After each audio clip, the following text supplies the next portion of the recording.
Okay, so you've probably heard this a million times. Avoid the passive voice. But what is it really? And is it always the bad guy it's made out to be? Well, in the next few minutes, we are going to pull back the curtain on one of grammar's most misunderstood concepts. Just look at this sentence right here. The coffee latte was drunk. It kind of leaves you hanging, doesn't it? We've got a little mystery on our hands. We know what happened, but we have no idea who did it. And this little puzzle, it's the perfect way to start wrapping our heads around the passive voice. All right, to solve our coffee mystery, we need to see the two basic ways you can build a sentence. So let's put the active and passive voice side by side for the big reveal. And there you have it. On the left, in the active voice, it's simple. Daniel drank the coffee latte. Super direct. Daniel is the subject, and he's the one doing the drinking. But look at the right, in the passive voice. The coffee latte was drunk by Daniel. See that? The subject is now the coffee latte. It's receiving the action. Daniel, our doer, got pushed all the way to the end. So that's the absolute key takeaway. In the passive voice, the subject of the sentence becomes the star of the show by having something done to it. It's not the one acting, it's the one being acted upon. So how do you actually put a passive sentence together? It might look a little tricky, but believe it or not, there's a simple, universal formula. It's like a secret code, and once you know it, you'll start seeing it everywhere.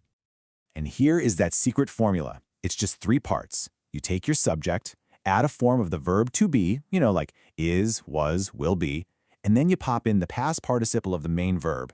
Things like drunk, sent, or discussed. That's it. That structure is the key to the whole thing.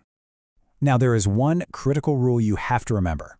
You can only flip a sentence into the passive voice if the active version has a direct object. That's just a fancy term for the thing that's receiving the action. So in Daniel drank the coffee is the direct object.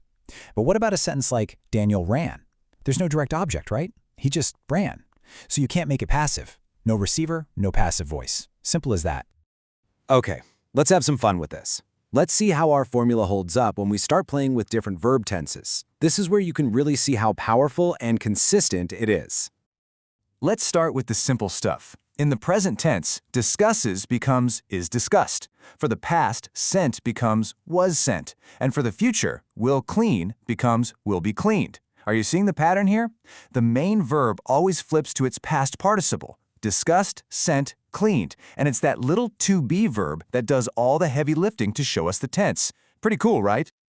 Now for the progressive tenses, the ones for actions that are happening over time. Our formula gets a new little friend, the word being. So is cleaning turns into is being cleaned.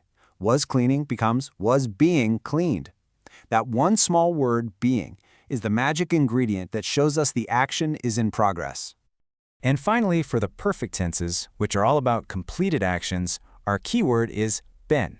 It always gets paired up with the form of to have. So you get has been sent, had been discussed, and will have been cleaned. See, it's the same exact formula, just with a different helper verb plugged in. Oh, and before we move on, a quick pro tip. That last one we just saw, the future perfect passive, the office will have been cleaned. Yeah, it's totally grammatically correct, but you will almost never hear anyone say it. It's kind of like a grammar unicorn. It exists, but it's super rare. So all of this leads us to the big question, right? If the active voice is so direct and punchy, why in the world does the passive voice even exist? What is the point? And here's the beautiful answer. The passive voice isn't a mistake. It's a tool. It's a tool for shifting focus. Sometimes, who did the action isn't the important part of the story. Think about a news headline. A bank was robbed last night. We don't know who the robber is. The focus is on the bank, the event. The passive voice lets you put the spotlight exactly where you want it. It's a powerful strategic choice.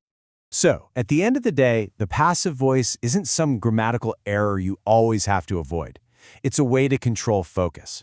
The real question you should ask yourself is, what do I want my audience to pay attention to?